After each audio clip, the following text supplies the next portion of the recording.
काफी देर तक सोचने के बाद रानी बोली, उत्तर है लालच। आईना तेजी से चमक उठा, बिजली गरजी और बूढ़ी औरत का डरावना ठाका गूंज उठा। सही उत्तर, लेकिन इनाम वही नहीं जो तू सोचती है। उसकी आवाज अब इंसानी नहीं रही, जैसे 100 आत्माएं एक साथ बोल रही हों। अगले ही पल आईना टुकड़ों में फट गया।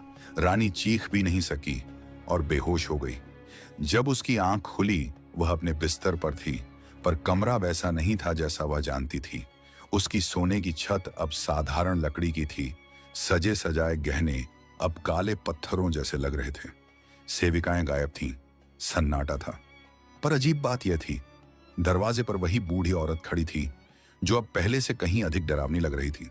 उसने कहा, तू रानी तो है, पर अब उस दुनिया में नहीं जो तू जानती थी। अब तू उस आयाम में है जहां हर लालच की एक परछाई होती है। रानी घबरा गई। मुझे मेरे राज्य में वापस भेजो।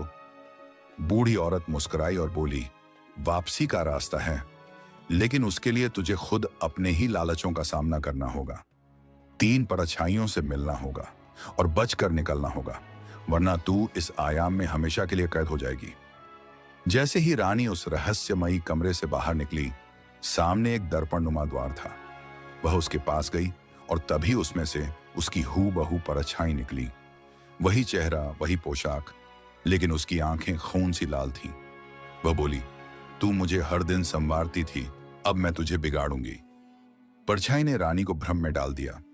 हर दिशा में खुद को दिखाने लगी। रानी को अपना असली चेहरा नहीं समझ आ रहा था।